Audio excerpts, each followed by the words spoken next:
All right. Ready? Yes, sir. All right.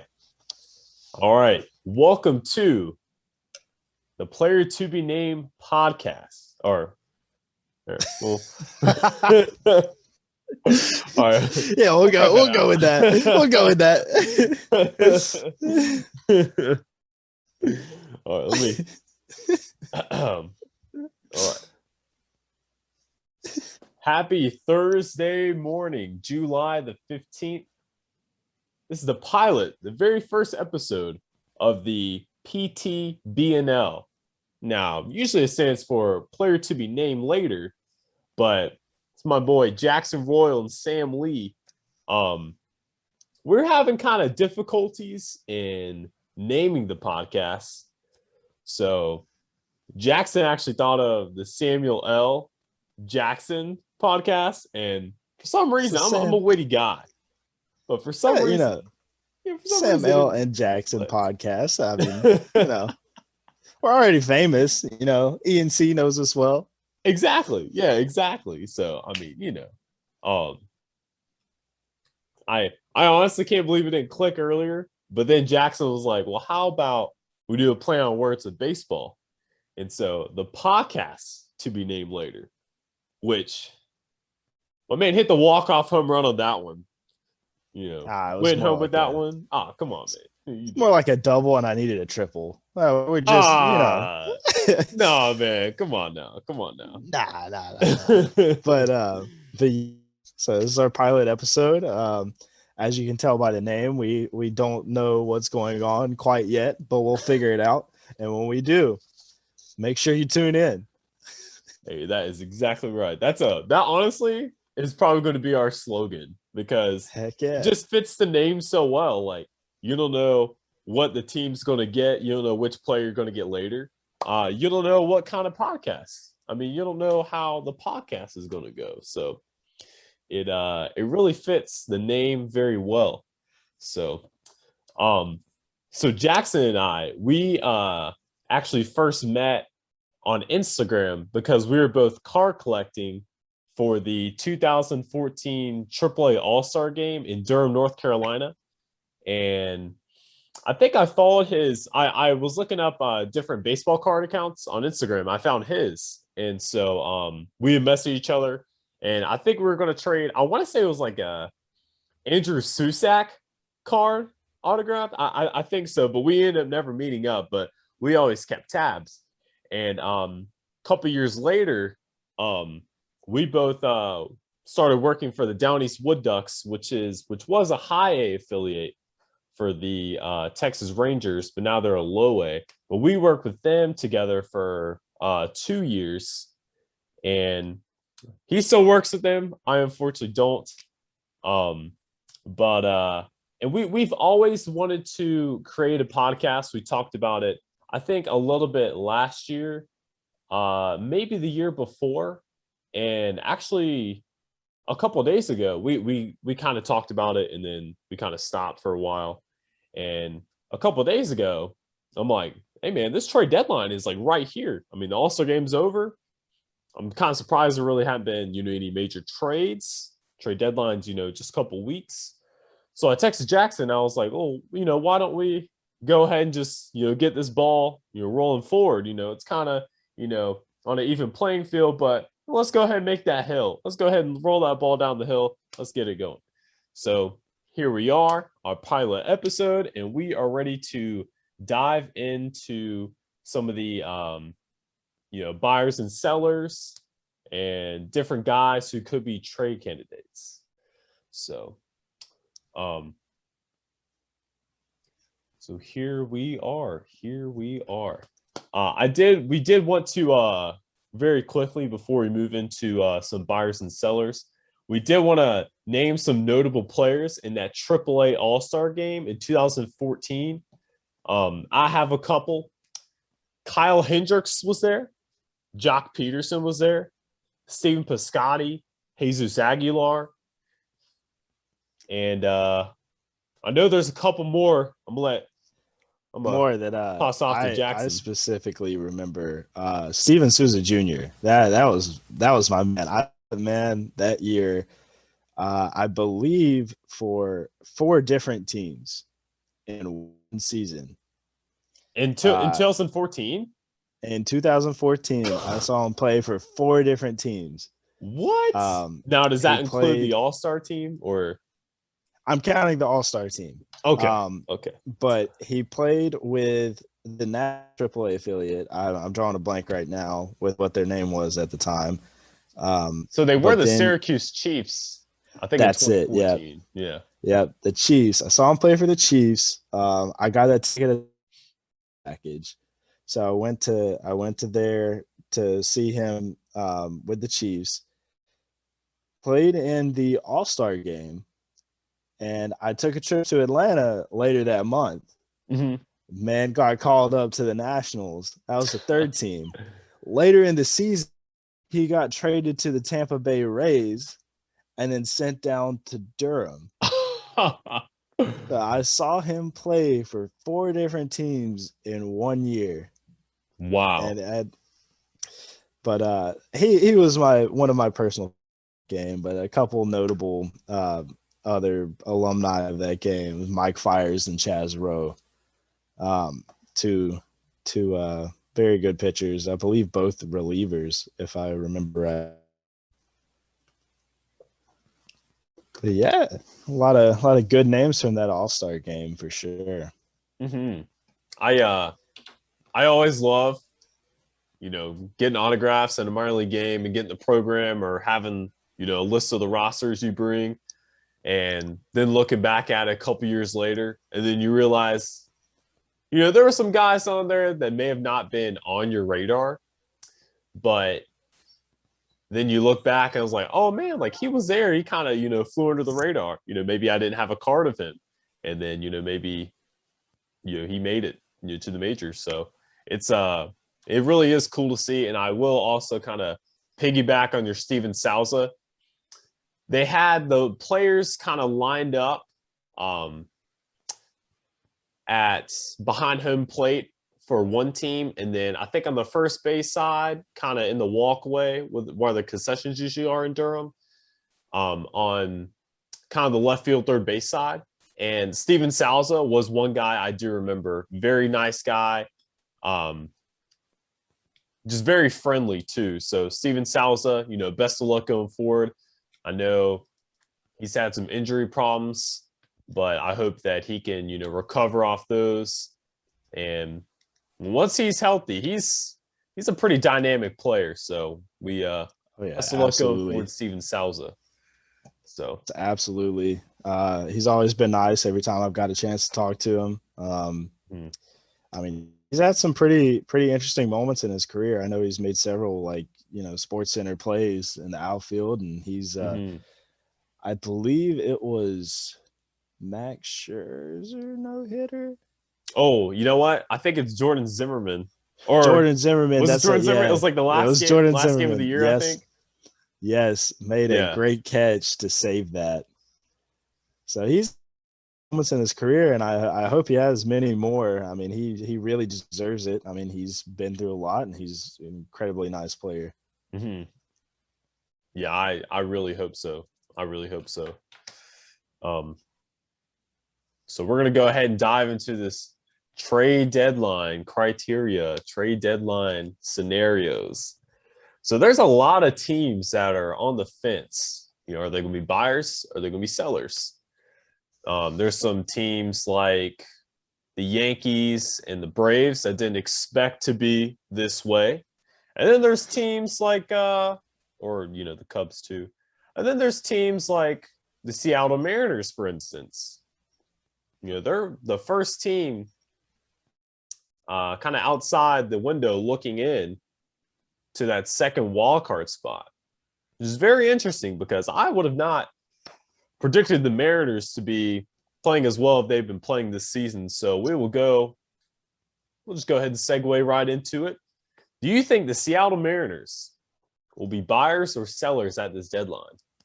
I 100% believe they will be buyers. I mean, if you look at their team, they have completely, redone their team from the Mariners you used to know. They used to be a team that sort of, talent. And now they have a really young team and a lot of guys that are coming up in their system. I mean, their rotation is really good. It's a very good rotation. Yes, it is. And their freaking team is just so young and athletic. It's unreal. I believe if they add a couple more, experienced guys and a couple more, under our type players that can sort of, guide these younger guys to, where they need to be at this point in the career. I mean, they were obviously they're 7 games out, but a very good chance of coming back and being contenders in the AL West, I believe. I totally agree with you. They have the longest playoff drought in the 4 major sports. I don't think they've made the postseason since 2001, if I'm not mistaken.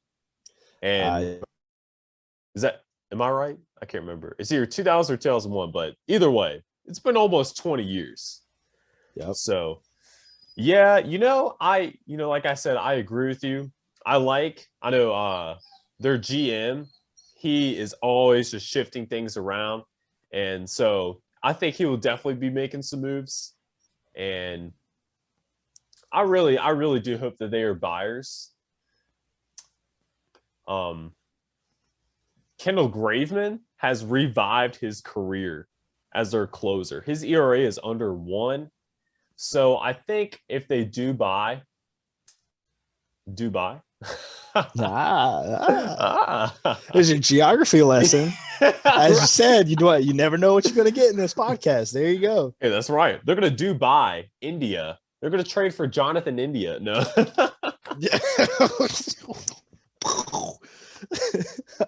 Got me. Passing bomb. I'm just kidding. Got me. I was not ready for that one. Okay. Jeez. Anyone watching this is like, oh man, these guys are comedians more than they know baseball. Yeah, right.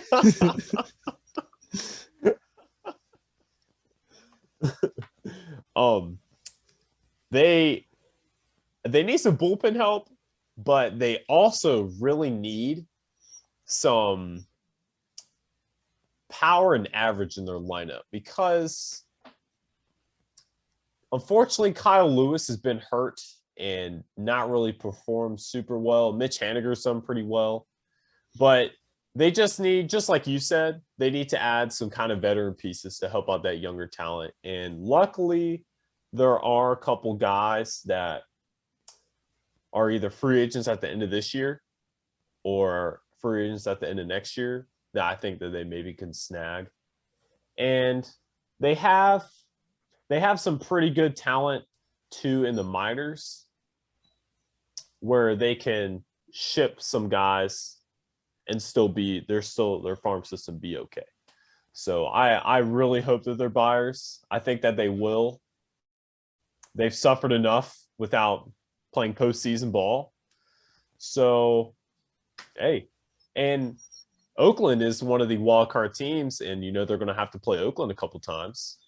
So, if they're able to play Oakland and keep winning series against them, they could slide right in that spot. So, absolutely. I think ultimately the Mariners will be doing a disservice to themselves if they are not buyers at this trade deadline. I know you mentioned their farm system. They've got a couple guys I believe they could let go and actually make a true push this postseason. As I said, I mean they have the young guys, and if you can let up like your future players to win now, I mean it'd be worth it. Yeah, I definitely agree. All right, let's see. We'll go ahead and dive into the tough one, and that would be the Chicago Cubs. The Chicago Cubs, who started off the season very well, and then the Brewers got hot. Brewers won 11 straight, and during that 11-game winning streak, they swept the Cubs, and the Cubs Mariners went one way, the Cubs went the other way. Now the Cubs are looking, I think it's an 8-game deficit on first place. And they're not really super close to the wild card. I think they're 7 or 7.5. So they might have some tough choices to make. They have a lot of guys that are in their core of talent that are going to be free agents at the end of this year. So Jackson Royal. Oh, you're good, man. The Chicago Cubs. Are they going to be buyers or are they going to be sellers? Well, this is something I've said for about a year now. They are halfway committed to a rebuild, and they're just not fully committed to a rebuild. And they're at the point now, they're 8 games out of first. If you look at how they're playing right now, I would give it about a week, maybe a week and a half to see how they play. If it doesn't get any better, I think they definitely need to sell. Fully commit to that rebuild. I mean, you're not going to win games when you give some of your pieces, but not all of them. At that point, you're just kind of wasting payroll, and you're not. I'm not going to say you can't win, but you're in a tough spot to win and to be true competitors. So I feel like you go ahead. I mean, Bryant, you have your Javi Baez, you have your Anthony Rizzo, you've got your Craig Kimbrell. I mean, all of those guys are definitely pieces that other teams want. Other teams need to make a push. That's quite a few guys that you could definitely get some returns for, especially Chris Bryant right now, the way he's playing. Yes, yes. And I know it's like the cliche trade, like, oh, the Cubs are going to trade Chris Bryant, but I mean, if you look at the cards that are out on the table, you can obviously see where the Cubs are wanting to do this rebuild. They just haven't fully committed yet. I mean, you look at Theo Epstein. Theo Epstein obviously left the team last year. And I don't know why. I really don't know why. I know he had personal reasons to do so. But it just makes me Epstein was ultimately responsible in building up this Cubs team. You know, they ended up winning in 2016. So it makes me believe that he left because he can't see himself, dismantle the team that he created. That's just, a personal opinion. I don't know. Like I said, I don't know the reasons why he left, but it makes me think that they're in the process of, rebuilding. That's a very interesting theory you brought, about Epstein. It's not the first Epstein we've had theories about. I'm just kidding. I'm just kidding. Now we're on politics. Geography, baseball, politics. Okay. We're going on politics. We're not going to dive into that. I agree with you. This 2021 Chicago Cubs team reminds me of a very dear team to me. And that dear team is the 2018 Baltimore Orioles, because the Baltimore Orioles had Machado, they had Scope, they had Zach Britton, Kevin Gossman, who is way better this season than he was with the Orioles. He would have a couple good starts with the Orioles, and anyway, they had so many great pieces of that team. And prior to the season, they tried to add some more players because guys like Machado and Scope and Britton were on their last year of their contracts. Really, their big core of their great talent was on the last year of their contracts. And they ended up really just kind of pooping the bed. And so the Orioles committed to that full rebuild. They knew that they weren't going to contend, once the All-Star break had come. And I think the Chicago Cubs should do the same thing. You're exactly right. Guys like Javier Baez, Chris Bryant, Anthony Rizzo, Craig Kimbrell. I think Ryan Tepera is even a free agent too. Pretty good relief pitcher. They have a lot of pieces they could get fabulous returns on. and really bluster their minor league system, because their farm system isn't really top tier. So they could really focus on, I think Zach Davies is also a free agent this year. So they could really focus on revamping their whole team. It's always a tough decision because that core has brought you a World Series before, and you want to keep them together, especially Brizzo. But I think in a couple weeks, the Brizzo will be no longer in Chicago. Hey, but think about what you could get if you trade Brizzo together. A package deal. Oh, can you imagine if the Mariners? Go. That would be amazing, dude. Oh, if the Mariners got it, oh my gosh, man. I don't see a situation in which the Mariners get Brizzo without giving up to, like Julio like Rodriguez, Evan White and yeah, or something like that. Like there's no way they give up, go after Brizzo without absolutely overpaying for it. Right. Yeah, that would be a huge package deal. Oh yeah. So, but yeah, they could certainly get a lot of great pieces back, and then maybe in a year or two, put that young talent together. Year or two, maybe 3 years, put that talent together, try to contend again. So, all right, let's see. Who should we tackle next? One I'd like to talk about personally is Atlanta Braves. Oh yes, they are very intriguing as well. They are very intriguing. So I had them at buyers before, recent news of a certain, all-star right going down. I really wish Acuna the best in his recovery. I'm genuinely worried about how it will affect him. Yeah, I think he'll be fine batting. I'm just worried about how it will affect his speed when he gets back. Obviously, Acuna is a very five-tool player. His speed is a big part of his game. I mean, when you're flirting with a 40-40 season, obviously speed is a very strong skill set of yours. Oh, yes. But I know they have already called up Johan Camargo from Triple, which was the corresponding move that I definitely would have made in light of that situation. I know they have had Camargo playing outfield in AAA. But I know he also plays third base, and that Austin Riley also plays outfield. So you have options there, and you also have a top prospect in Drew Waters that you could call up to replace Acuna.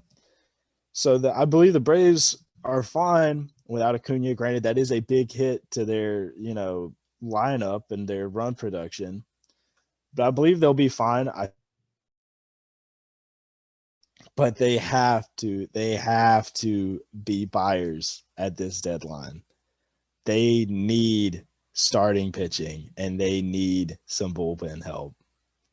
Desperately has been yes. Their pitching situation has been pretty bad this year, to be quite frank. I know some of it is due to injury. I know Free has been off and on all season. Soroka obviously has more Achilles trouble. Yeah. And that's so terrible for him. Oh, I hate that for him. Yes.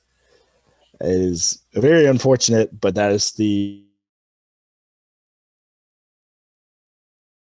that they can get around that is by buying at the deadline, especially any pitchers that I say that they need to go after younger pitchers. They obviously have Charlie Morton, and they have been known to go after guys like Cole Hamels as well.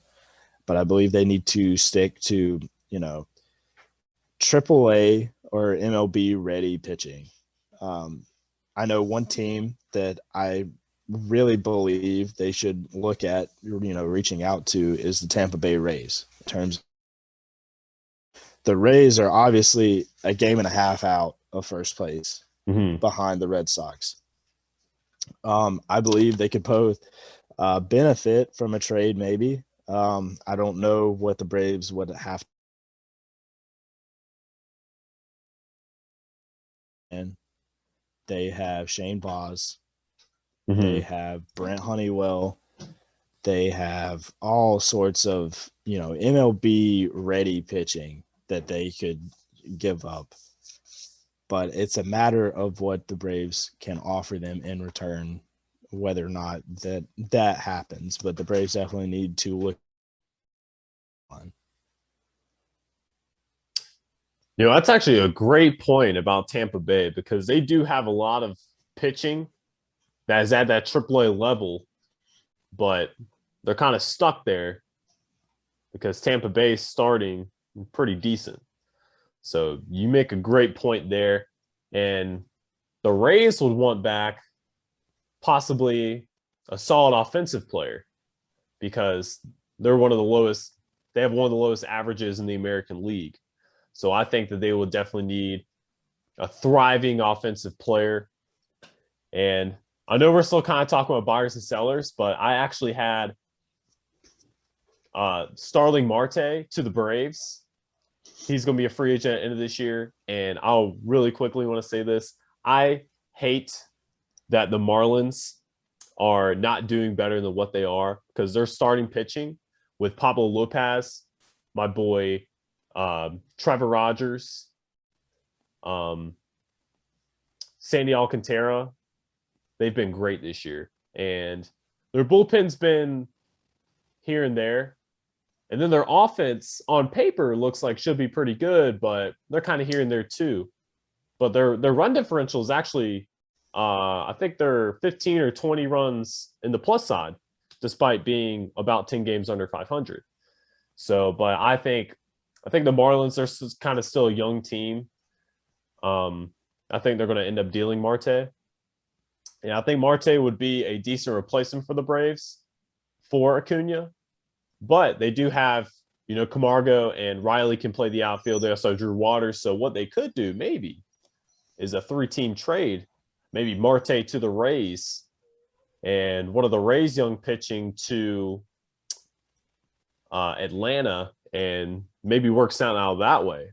That would be pretty big, a 3-team trade. But yeah, I agree with you. I mean, the Braves were, I don't know. I honestly would say they're the easy pick. May have been the easy pick for the NL East. I mean, everyone was thinking the NL East was going to be the best division in baseball this year, since the Marlins made the postseason last year, and they're all pretty competitive. But the Braves have honestly been one of the biggest disappointments this year. But they're still in there. They could definitely catch the Mets, I believe. So the Mets haven't hit that. Do what? Atlanta and Philadelphia are practically the same record. I mean, Atlanta has one more loss. They're both 3.5, 4 games out of first. That is 100% up for grabs. I mean, 4 games.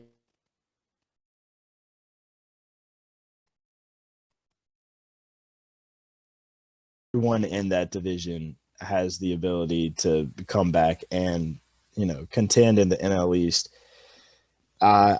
It's just a matter of this trade deadline. I really believe that, and maybe a streak here and there, and you're suddenly back in it. I definitely agree, and we've kind of been waiting for the Braves to kind of get hot, and sometimes teams just wait till later in the year, to get kind of hot. So I mean, I think the Braves, they definitely have, they're kind of like the Yankees. They've just been playing that kind of seesaw baseball all year, but I mean they're just so due to be on the right side of the Seahawks, where they're skyrocketing. So yeah, I agree. I mean, just try to make a little push. Freddie Freeman's going to be a free agent at the end of this year, which I really could see him signing back. I just feel like he just seems kind of like a Brave for life. He's kind of like their Chipper 2.0. But yeah, I definitely agree. There's definitely, obviously, fans are pushing for Freddie Freeman to be re-signed. Freddie is the type of guy, though, he's focused on the season. And I mean, that's the kind of guy that you want on your team. You want a guy that's, not distracted by all these rumors and, re-signing possibilities and whatever. I believe we'll definitely hear more about it after October. I like to be hopeful and say the Braves will make a postseason push and they'll be playing in October, but I don't see where he doesn't get re-signed. I know he obviously loves Atlanta. Atlanta loves him. The only question I really believe is if they can agree on an amount. I don't see where he'd want to leave, and I don't see where the Braves would want him to leave. The other 29 teams in the MLB are wishing that he does leave so they get a shot. But, I just don't see a situation where he doesn't sign to be back with the Braves. And with that being said, I don't see the Braves really do a lot of signing over the offseason. I think they'll do more trades than they will sign, just for that money commitment they're going to owe Freddie. But luckily for them, they have Acuna and Albies locked up for very, very cheap a piece for 8 and 10-year deals, I believe. So they've got a good portion of the front end of their lineup that are hopefully locked up for a while after this offseason. Those are some very good points. So yeah, it's good that they have those guys on those cheap deals. Yeah, they gotta make a push. Come on, Braves, wake up a little bit. You got this. We believe in you. We believe in you. So we'll talk about one more team, and then we'll move on to some trades that we have thought of. One team I want to talk about is, well, we'll talk about two teams. We'll kind of briefly go about this team, the Los Angeles Angels. So I think you have Mike Trout coming back. The starting pitching market isn't really too. I feel like it's more offensive heavy. I mean, you have guys like, Kyle Gibson, John Gray. I don't know if the Twins want to give up Jose Barrios. I think they should. There's a couple other starters out there. Why not the Angels, go pick up one of those guys? And, you have Trout coming back. So, I mean, he's definitely going to, blossom the offense a little bit more. Of course, Shohei, as long as he stays hot. Jared Walsh, I know it's his first full season. As long as he stays consistent and finishes strong. The Angels, man, everyone I think is rooting for the Angels so Mike Trout can, have a chance to play in another postseason. He's only played one postseason in his career. They're definitely one of the most exciting teams in baseball because you have the best player in baseball, Mike Trout. Then you have the best and most exciting player in Shohei Ohtani in Major League Baseball. So I think a lot of teams are definitely rooting for the Angels this year, but you got the Mariners in front of them, you got Oakland, you got Houston. So, and you're already this late in the season. I mean, who knows? Maybe one of their 20 pitchers they drafted was a college pitcher that's almost MLB ready, and maybe they'll come and help them out. But I don't know. What do you think about the Angels? I mean, if their draft it gives you any clue of what situation they're in right now, they are in desperate need of pitching. You don't go all 20 rounds and draft pitchers without needing pitching. I don't care who you are. That's not a coincidence. No. But yeah, I definitely see something happening with the Rockies between them. Yeah. I have the Rockies down as sellers. Oh, for sure, man, for sure. I don't see where Story stays. Nah, and no at way that you can point, say. You might as well, what's really left at that point other than Herman Marquez. Mm-hmm.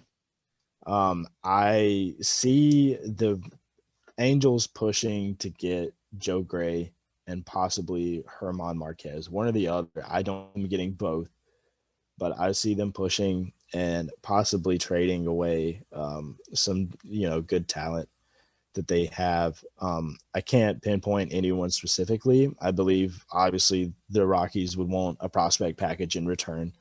Mm-hmm. So you could definitely look at some top 10 Angels prospects getting dealt for pitching. Um, I don't see them letting go of Joe Adele quite yet.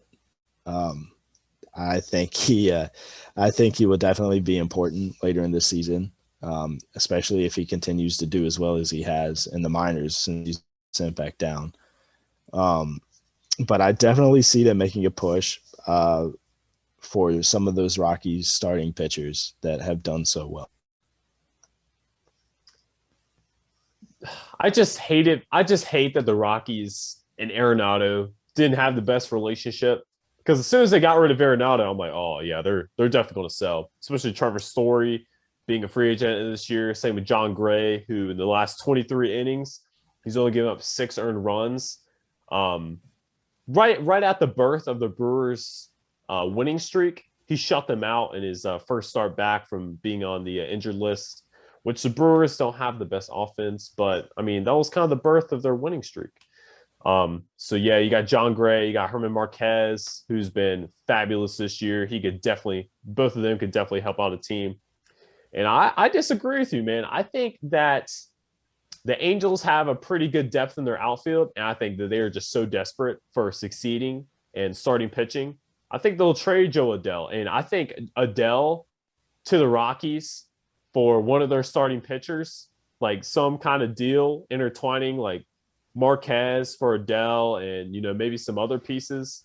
I think that would benefit both teams very well because Adele could kind of be Adele and McMahon is who you could kind of build your team around for the Rockies. But I could definitely see Adele being a part of a trade. Don't believe it would be straight up. There would definitely be a yeah. player to be named later or Oh two. yes. Yes. Well, Reference the name of the podcast there, but I believe if I remember right, the Rockies drafted John crap, I can't pronounce his Doc Sackes or oh, it's like is it DE and then it's like capital F? Is that what no you're no talking no about? no No, okay. no no no. He's USA arm, played US ball, and Oh, that seems to be the Angels type of pitcher. They when they draft, they seem to draft more established pitchers. So like college arms or some experience playing other than just high school ball. Um, I don't think they give up Adele, but I could see them being in that push to really contend for the next few years, and giving up Adele and getting either Herman and I can't pronounce his name. Terrible way to know what I'm talking about when you can't pronounce the guy's name. But that's okay. I being a package deal and maybe throwing in some other prospect. I'm trying to think of someone who stands out that would be on the trading block, but I can't think of anybody at the moment. But Uh, I definitely see something working between the Rockies and the Angels at the deadline. mm-hmm. Yeah, that I would like to see that. That would really benefit both teams. Um, one more team I want to talk about before we hop into some potential trades. We've already talked about some, but we'll kind of hop into good mix of them. The Cleveland Indians, and really it's just one main player. So the Indians were doing very well this season, and then they kind of hit a cold spell. I think they lost I think it was close to 10 games in a row, and they're only a couple games above 500. Um, the Mariners are ahead of them, I believe, in the wild card race, and I don't see them catching the White Sox at all. The White Sox have had a couple injuries, but they have still been winning some ball games. Eloy Jimenez coming back. I don't see Cleveland catching Chicago. So you have J Ram, who I believe is a free agent. I think it's not the end of this season, but I think it's the following. And I think it's a club option instead of a player option. So they could get a lot back for J Ram, especially since I believe he has one more year after this year. And then Eddie Rosario is also a free agent at the end of this year. And I don't really see them giving up any of their bullpen arms because their bullpen's mostly young. And their starting pitching is also pretty young. So I think really the only player they would be thinking about trading would be J Ram or Eddie Rosario. So that they're an intriguing team. So you say buyers or sellers? As you said, there's I don't see any way in which they catch the White Sox. That could change, but the White Sox are just such a solid team around, and they have guys that are AAA like MLB ready. They could have a couple more injuries and still be competitors in this division, still lead the division. With that being said, you are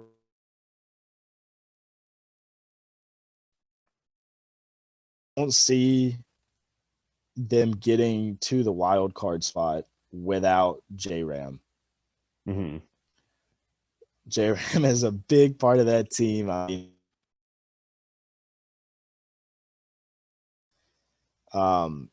if they traded him, they would need a lot back for J-Ram, and I don't see them doing it unless they are not contenders and they trade him to a contender for a good package back. Being said, I don't think there will be buyers or sellers really this trade deadline. I believe if they have to lean one way or the other, they will be buyers. I think they might pick up a piece here and there, but other than that, I think they remain where they're at. I think they're not necessarily content where they're at, but I don't see much that they attempt to get other than like a couple more pitchers, maybe a new outfielder here. I mean, they pretty much got rid of their entire outfield in 2020 or at the end of 2020. And I mean, you see some of them doing like incredible things, and Tyler Naquin in Cincinnati. I mean, yes, man, killing it. That's your boy. That's my boy. But I just don't see where they go after anything other than a couple outfielders at the most. But I don't think they'll be far buyers. I think they'll be pretty stationary. I think I have to agree with you. I meant to record it down about J-Ram. I really think that it's the end of next season. So they really could push for next year to, really be contenders. Once they really could. Unfortunately, they will not be the Cleveland Indians, which, I understand, but then also we'll, save that for a conversation for, another time. But, it will be kind of cool to see a new team name, in Get the your league. Indian stuff now, fans. It's not going to be a thing anymore. Get it now. That's right. Go ahead and get it now while you can. Yes. So I think that they're going to kind of revamp their franchise a little bit next year. And I think they're going to kind of give J-Ram one final ride. And who knows? I mean, they could re-sign him. They could try to, re-sign J-Ram. You have some good pieces around J-Ram too, like Franmil Reyes. I think Bobby Bradley can really develop into a pretty solid player too. And I could kind of see them kind of staying put until next year. Kind of hope that Bieber stays healthy. Aaron Savale. I actually don't know how to pronounce his name. I don't think I've heard it like out loud, actually. Guys, and Franmil was hurt too. So kind of have those guys stay healthy.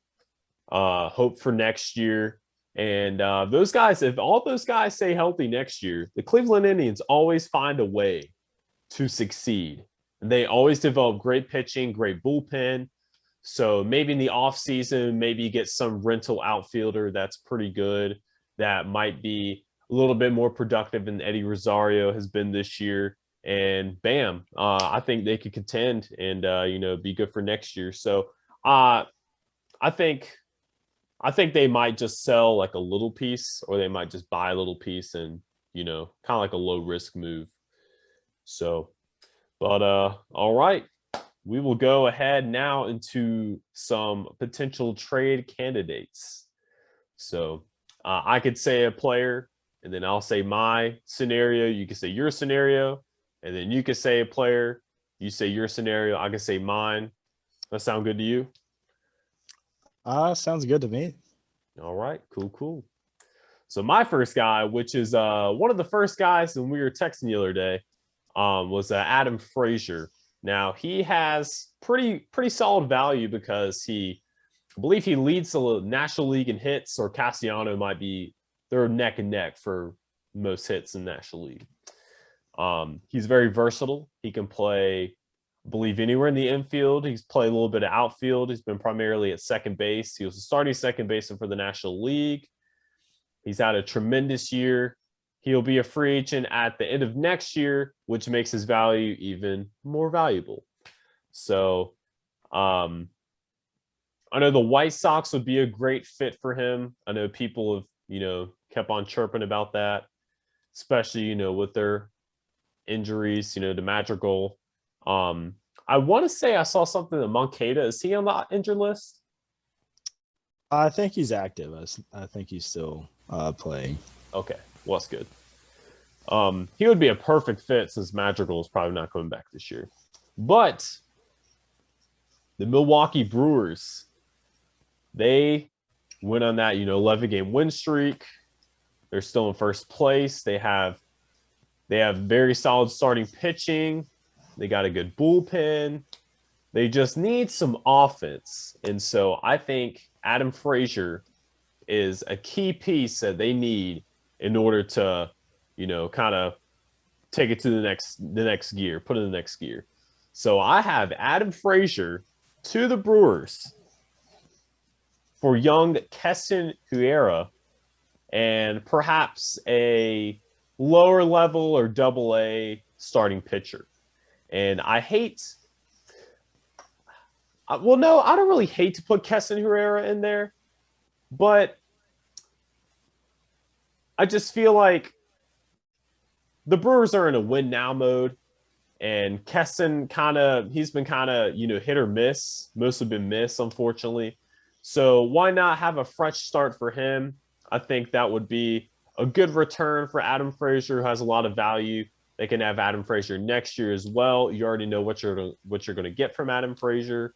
So why not throw Keston in there? He would be a great player to be in that young core of talent with Brian Hayes and Brian Reynolds for the Pirates. And the Pirates could always use another pitcher. So why not throw a top 30 prospect in with Keston?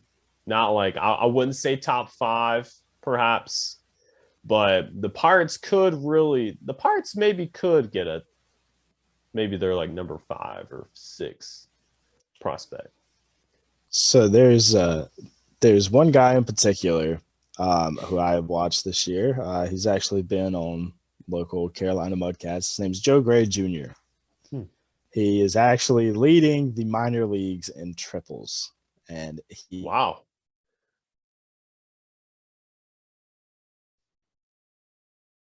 To be at the level he is. I'm sorry, can you repeat that? You kind of cut out a little bit. Yeah, absolutely. So his name is Joe Gray Jr. Mm-hmm. He's leading the minor leagues in triples. He's a fast player, and he has an incredibly good bat to be where he's at. I definitely see the Brewers going after Adam Frazier. I mean, the Pittsburgh's 18 games out is in that situation. They don't really have anybody else, so they definitely want to go after young guys. I see Hira being a part of that deal, or at least being talked and being a part of that deal. Hira was obviously drafted for his bat, and Pittsburgh needs some offense. Yeah, I think they have the least amount of home runs, which I know home runs isn't everything, but I mean, other than their lack of power, yeah, they're not really producing too many runs either. So exactly. So I definitely see the Brewers going after a combination of Hira and possibly Joe Gray Jr. I think Milwaukee would want more for that. I definitely see where Pittsburgh would be going well. So it's a difficult spot, but I definitely see those two teams working together in some form of getting Adam Frazier from Pittsburgh to Milwaukee. And I think there's several one of them being, young pitchers, and one of them being, a solid hitter that could come up, support Brian Hayes in the future. And I see Joe Gray Jr. being that. So we'll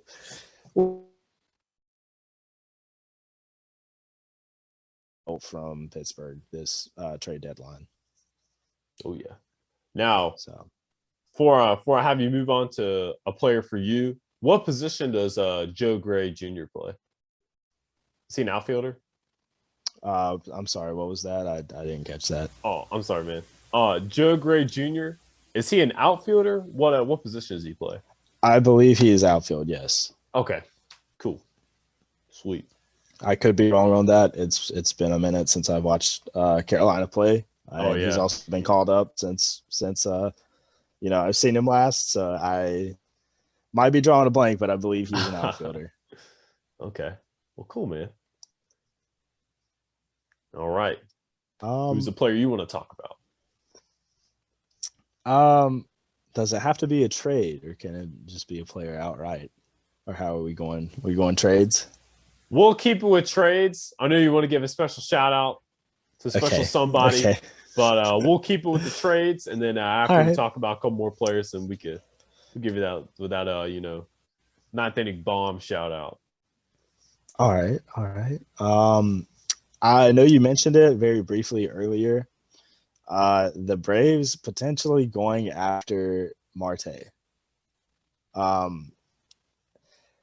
The problem with that is I think I know the route that the Braves are going to take for this. And I know there's been talks that the Marlins want to keep Marte. So if there is a situation in which they are convinced to give up Marte, I believe the Braves would have to trade a package deal of Christian Pache and another, minor league arm. I possibly a bullpen arm, and I could see Sean Newcomb being that guy.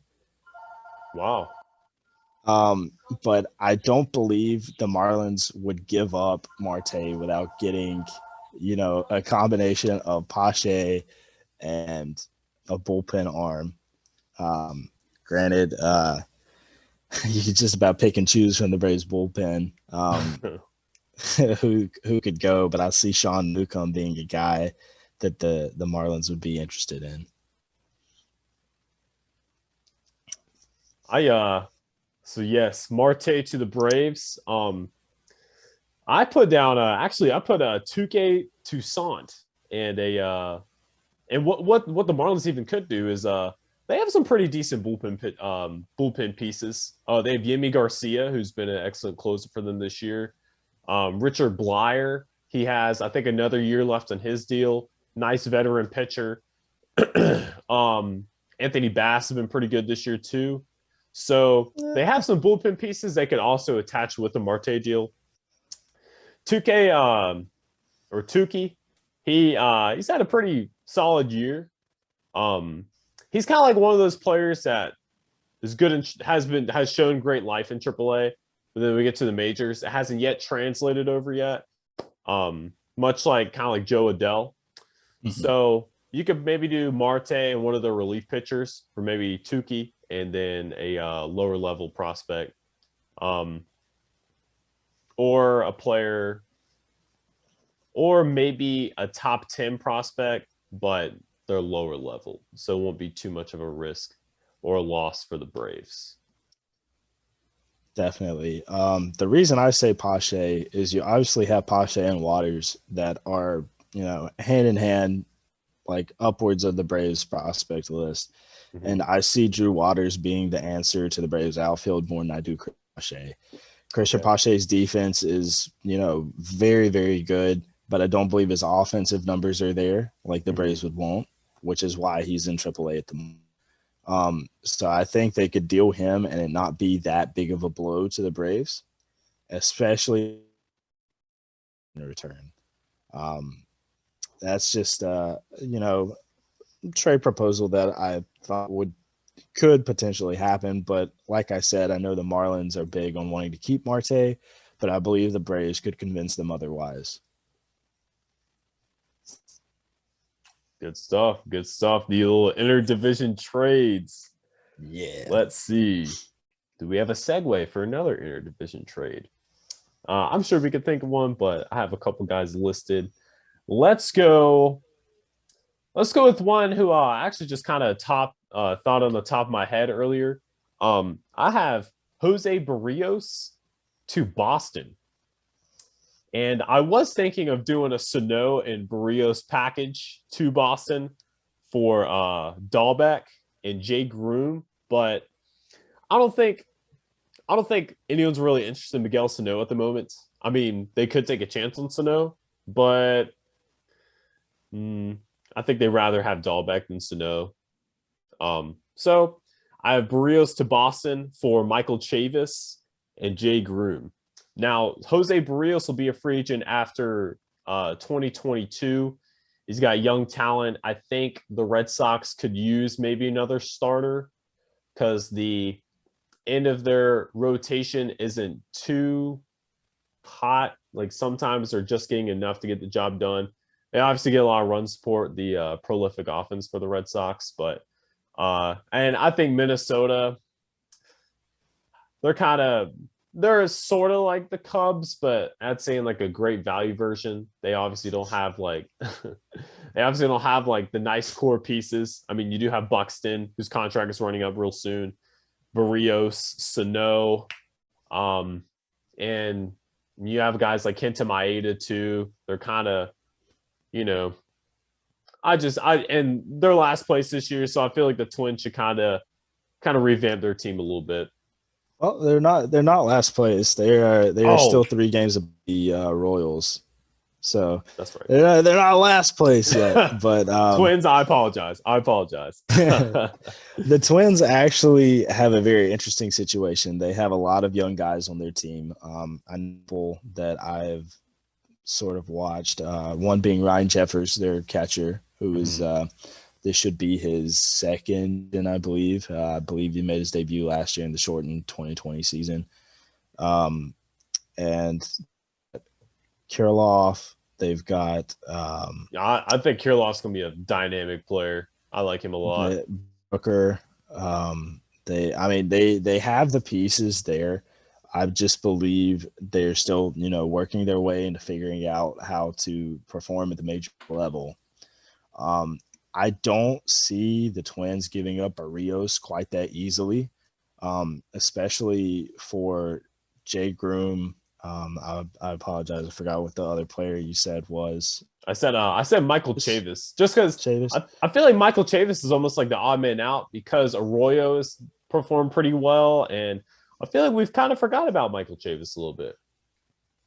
Okay, I could honestly see maybe a Dahlbeck in that trade scenario too. I just don't see where the Twins, even though their record not the best, I don't see them moving many of those key pitchers because I think if their young team comes and performs, they sort of figure it out this year and come back next year, I think they could be contenders with the White Sox in that division. So I don't really see the Twins moving much if they do. But, I think the pieces are there. I see them as being last year's or the previous year's Seattle Mariners in a sense. Okay. It's a good comparison. They've got the pieces there. They're just not quite there to winning games, if that makes sense. Mm-hmm. Yeah, that does make sense. And who knows? They could be like one of those teams that we've been waiting to get hot, and then they finally get hot. Buxton was, out for a while. He's back, but yeah, I really could see them keeping Barrios and, just hope for a better year next year, because you're right. The mix of the veteran talent and the young talent could, clash and combine, because they have had a lot of good guys step up this year, like Kirilloff, Jeffers, Trevor Larnach. So yep. They and Royce Lewis. I feel like he should be coming up pretty soon. I feel like he's been in the minor leagues for forever. Still a top prospect. So, we'll go ahead and move on. Who's another player you think could get dealt? Keith Diamondbacks. Who'd you say? I'm sorry. Ketel Marte from the Diamondbacks. I see him getting dealt. The Diamondbacks are 32 and a half games out. 32 and a half games out. They have had such bad luck this year. Just, oh, man. And fill me in. I'm drawing a blank. I haven't paid much into this division much this year, which is very bad on me as a baseball fan, considering that the Rays and Padres both are in this division. But unfortunately, I have not paid attention to this division. Who is the Giants' second baseman currently? Ooh. That's a good point. Let's see. Crawford's at short. Belt and Ruff platoon at first. Longoria's at third. Dang. Yeah, this is bad. We should know. The Giants have the best record in the league. He had a really good average last year. He's kind of a veteran guy. Oh, wait, why can't I think of his name? Dang. It's not Keon Wong, is it? No, I don't think it's Keon Wong. Dang. I hate to even do this, but when I cannot think of a player's name, I have to look it up. I don't want to look it up because I want to try to remember it myself, but he just has kind of like a common like name. But he had a really good average last year. Oh, yeah, Donovan Solano. Okay. Yeah, Donovan Solano, and they also have Wilmer Flores at second base. Okay. So, but were you saying Ketel Marte to the Giants? I have a feeling that the Giants might pursue after Ketel Marte. I know Giants have a couple of excess prospects in a couple of different positions. One of those positions being the catcher's position. They obviously have Joey Bart coming up. Mm-hmm. They have Buster Posey at the big, and they also have another guy that I'm pretty fond of. He played in the area, Patrick Bailey. Patrick Bailey is a good offensive catcher, and I could see the Diamondbacks potentially trading Ketel Marte in the form of a prospect package back with one of the headlines.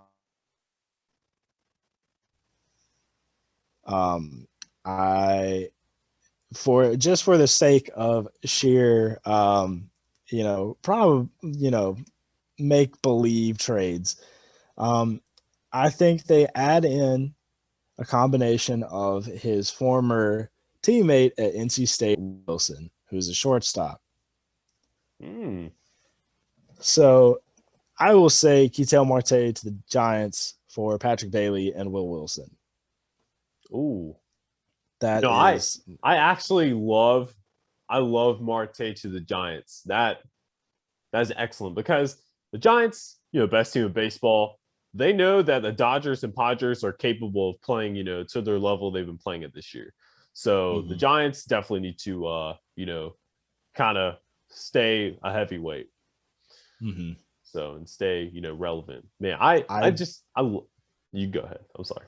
I was gonna say, two of the main teams that I had on my list of buyers The Giants were at the very top of my list in terms of buying for this trade deadline.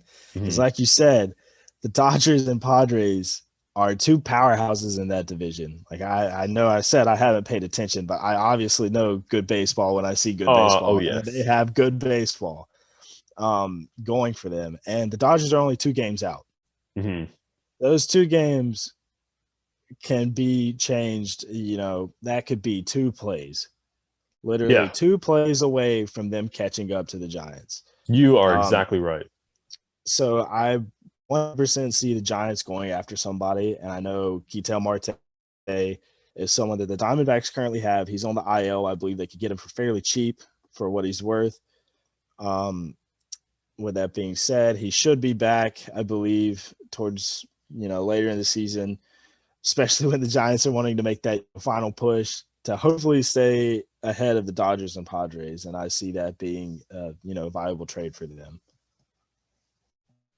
I love that, dude. I love that. A little Yeah, man. And I think he has an extra year in his contract too. So he could, help them out this year and next year. So Ketel Marte. I think if the Brewers cannot get Adam Frazier, they could get Ketel Marte. And I will say another good thing about Ketel Marte. I feel like he is a great locker room presence. I feel like that he's very energetic. I know the Brewers acquired Willie Adames. Adames kind of that like electric factor in their team now. And I think if the Giants don't pursue, or if Ketel doesn't go to the Giants, then I think the Brewers are a good fit. I think the Mets would be a good fit. I actually had his teammate Eduardo Escobar to the Mets because the Mets kind of could use some offense. They have VR at third base, who has done pretty good this year, but they originally had VR as a role player on the bench, and they could add some more offensive power with Eduardo Escobar playing third. Ketel Marte could also be a good addition for the Mets. There's a lot of good places he could end up. It just sucks that he's been hurt. It sucks that he's been hurt for the majority of the season. Yeah, I can tell you firsthand it hurts because he's on my fantasy team. So, I mean, he is just like he's that 5-tool player, man. So I mean, he puts up like big fantasy numbers. So he's definitely one of those guys I believe any team would be happy to have or trade for. Second base is kind of a hit or miss position for a lot of teams. I just said the Giants specifically, division, interdivision, and they need to find a way to stay above the Dodgers and Padres. But right. I agree with you. Like there's several landing spots that Ketel Marte could go to, and it'd be a good trade. I think the Giants need to jump on him. That electric factor is another key point. Absolutely. Kind of piggybacking on or going back to John Gray and the Rockies pitching situation. I have John Gray and Trevor Story in a blockbuster deal to the Oakland Athletics. So I have Oakland trading Dalton Jeffries, who's their number 4 prospect, Luis Barrera, who is, I believe, in their top 10. He's an outfielder, and a lower level prospect. And I'm not sure if that's going to be enough for Oakland to get away because, Story hasn't had the biggest offensive outburst as he usually does this season. I feel like it may have hurt his value a little bit.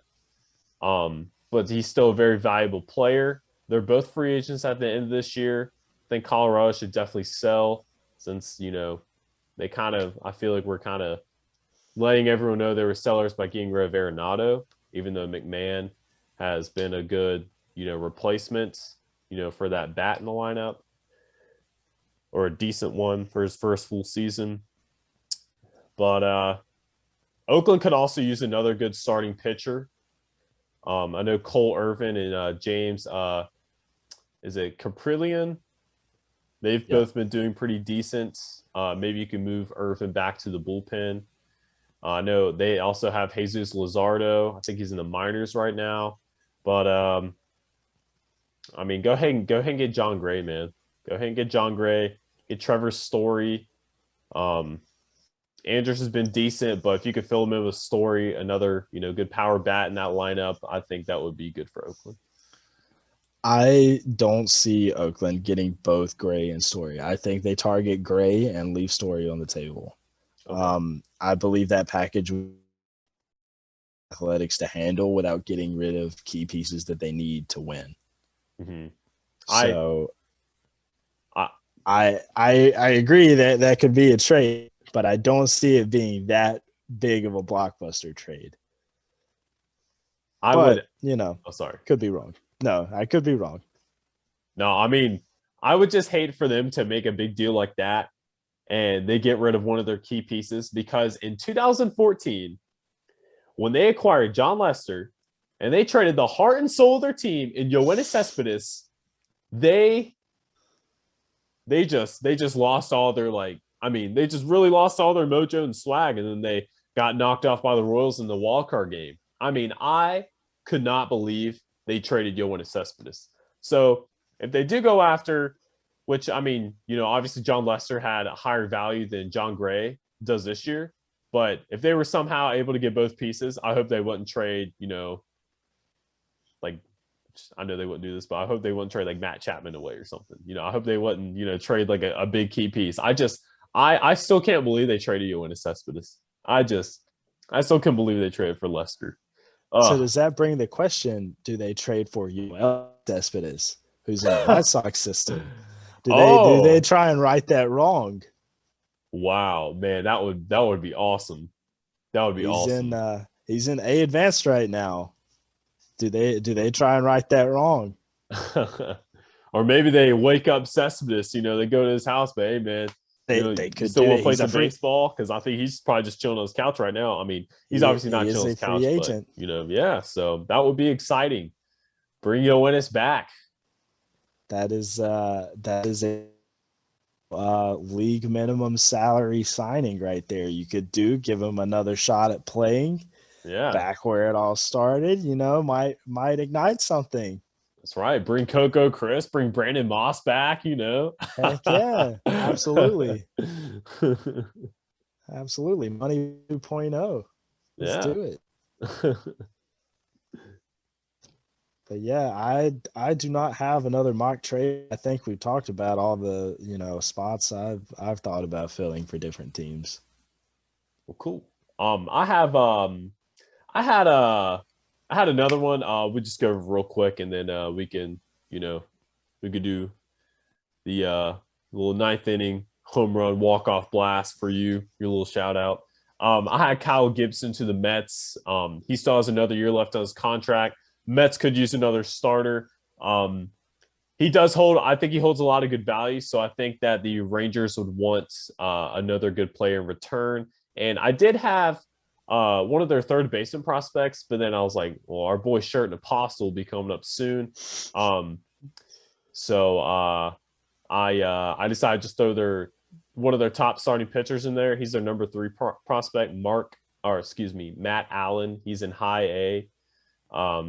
Kyle Gibson for Matt Allen. I don't know if it would be straight up like that, or if there would be, one of our PT BNLs in there as well. But definitely, that's one of those trades that a player to be named later thrive on. Yeah. So, but anyway, we could go ahead to the walk it off here. Jackson Royal. Who would you like to give a shout out to? Sorry, what was that? I missed all of that. Oh, I'm sorry, man. I said we'll go ahead and walk it off here. Jackson Royal. Who would you like to give a shout out to? Got 3 quick pieces I want to discuss. One of them, obviously, being big news in the baseball world. A guy that I've been watching for, I believe, 3 years now. Jaren Duran. He first caught my eye. I was working a Down East game, and he hit an inside the park home run I don't remember who the pitcher was, but he hit it to center field, left center, slight left center. Then outfielder Leody Taveras was patrolling center. Taveras fielded it cleanly. Duran still managed to make an inside home run off of it. Never forget it.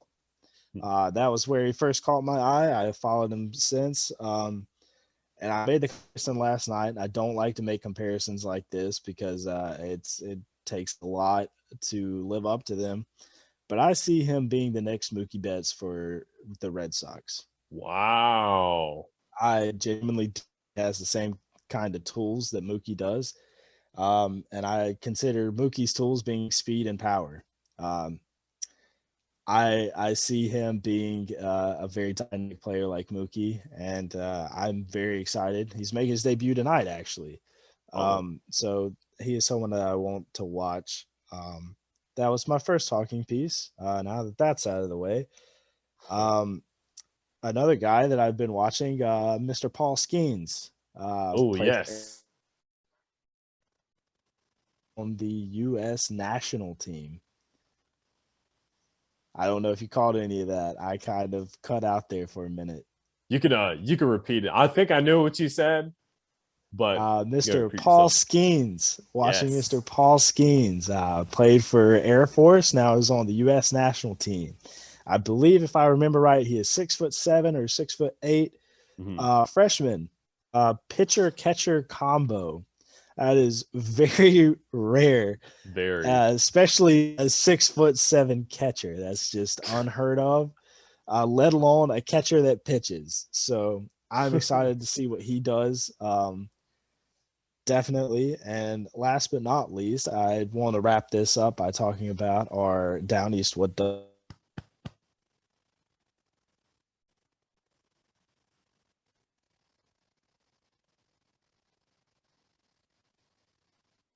You still there, man? It froze a little bit, got a little cold.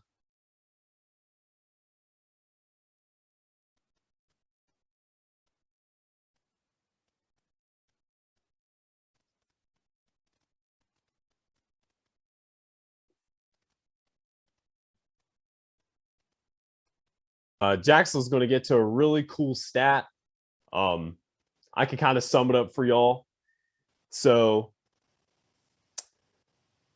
he just texted me. He said he thinks his internet went out. Man, that is tragic. At least it didn't go out earlier. At least it was, right. We're about to wrap it up.